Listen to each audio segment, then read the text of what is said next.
So for those of you that have read chapter 171 of the manga, you know that Black S has survived. And in today's video, I wanted to talk about what his survival might mean for the story going forward and how it could potentially lead to the defeat of Saitama. I know that sounds super crazy right now, but bear with me. By the end of the video, I might have you a little bit more convinced than I do right now.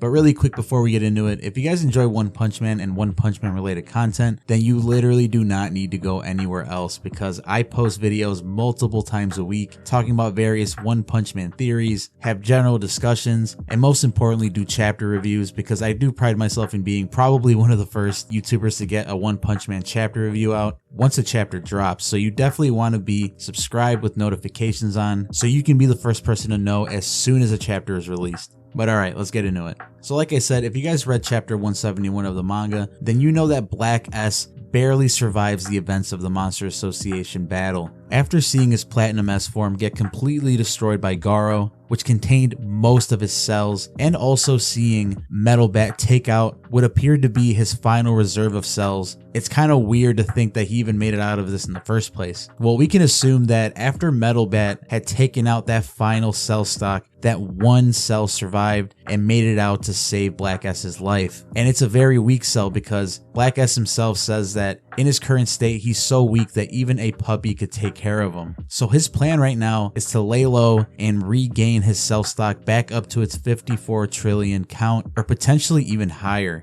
So after realizing that staying on the Monster Association battleground was not the best plan of action, because eventually there would be search parties that would find him, he takes the major risk of trying to seek shelter with Saitama after seeing that overgrown Rover was quickly accepted by him as a pet. But aside from that, it's kind of up in the air exactly what Black S's purpose is now going forward, because we know that the Monster Association no longer exists and he doesn't really have any allies to this point to rely on other than maybe Overgrown Rover. But it seems that Overgrown Rover has kind of turned to the good side, I guess you could say, or is certainly not really evil anymore at this point. So it's kind of hard to pinpoint exactly what Black S's plan is beyond gaining his 54 trillion cells back. Well, we can assume that it definitely means certain destruction for the human race, because him being a true monster through and through, he 100% hates humanity and wants to see them suffer, right? So my assumption here is that eventually he will find the next opportunity he can to pose another great threat to the humans in One Punch Man. But the big question is, how is he going to do this? And how does this relate to Saitama now that he might potentially be living with him? Well, to kind of get deeper into this, I will have to go into webcomic spoilers. So if you guys don't want to get spoiled, then you've been warned now. But in the webcomic, Black S eventually convinces Saitama to let him stay with him and convinces him that he's some kind of weird animal, so Saitama isn't aware that he's actually a monster. And as he's laying low with Saitama, he's catching on to what's happening in the outside world, because after the events of the Monster Association, the public does not trust the Hero Association anymore, and they don't put heroes on a pedestal as much as they used to, because they see them as less reliable now and are responsible for so much collateral damage that obviously isn't really much of their fault, but they have to put the blame on someone, and it fell right onto the Hero Association.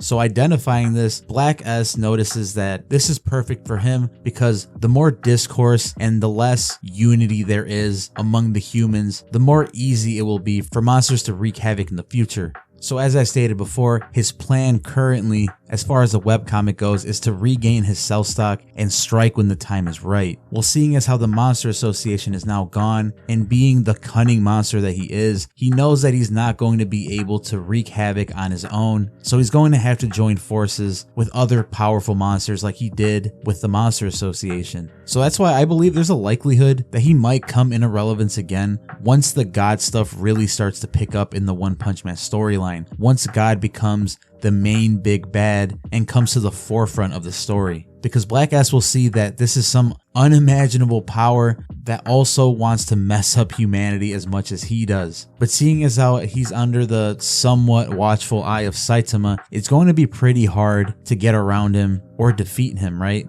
Well, after Amai Mask is revealed to be a monster and Saitama helps him escape, Black S mistakenly assumes that he had actually gotten away from Saitama. So he goes on to say that, yesterday did Saitama let Monsterize Amai Mask get away? So there's a chance to take advantage of his openings after all. He is strong, but he lacks seriousness, so a monster with enough cunning can escape Saitama. So obviously his assumption is a little bit misguided because he didn't actually escape from Saitama, he actually was helped to escape by Saitama. But I think there is a little bit of truth in what he's saying here, because obviously Saitama cannot be defeated in any way physically. In terms of power, there is absolutely no one in the One Punch Man world that can stand up to him. However, there is a possibility that he can be outsmarted, because we do know Saitama to be a little bit airheaded at times and to kind of be oblivious to a lot of things that are going on around him. And seeing as how Black S is a cunning monster himself, it wouldn't be a stretch to say that the key to Black S getting one over on Saitama is to outsmart him or to put him in a situation where he absolutely cannot use his full power.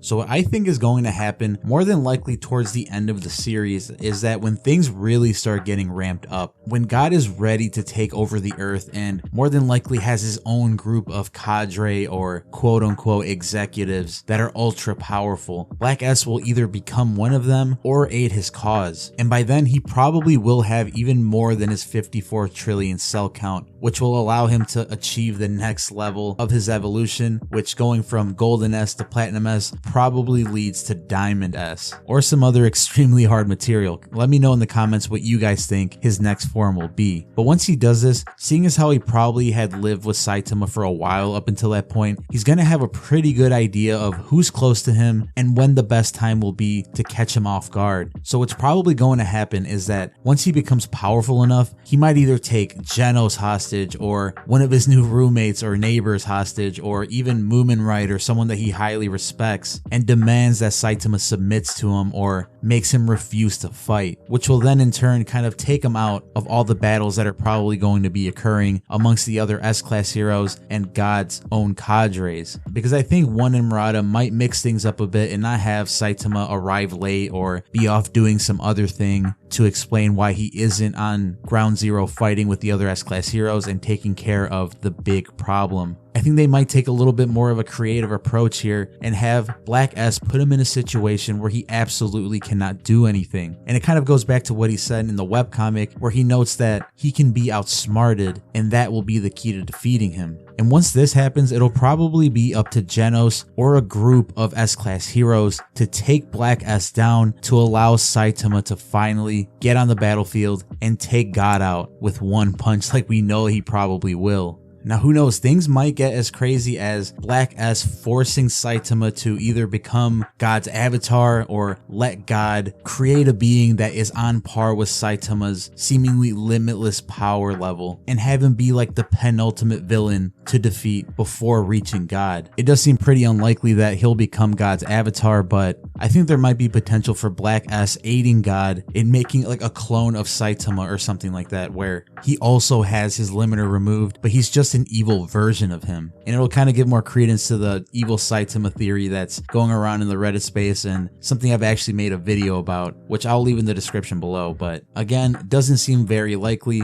but we can't rule out the possibility that Black S will definitely have major importance towards the end of the series, because I don't think One and Murata added him in just to be some kind of a secondary gag character to have some comic relief as the story moves along. Black S is way too powerful and way too creative of a character to be reduced to that. So I'm pretty excited to see what One and Murata have in store for him. But what do you guys think? Let me know in the comments below what you think Black S's purpose is going forward in the story. What might One and Murata have in store for him? I'm really curious to know your guys' ideas, so please make sure to share your thoughts below. But if you enjoyed this video, please make sure to like, and again, please subscribe. I am still a pretty fresh channel, so any amount of support is very, very much appreciated. And if you want to watch another God theory that I have, then click this video on the screen and listen while I break down what probably is one of the most sneaky Easter eggs that One and Murata have planted in the story so far that might give us some insight to the eventual resurrection of God.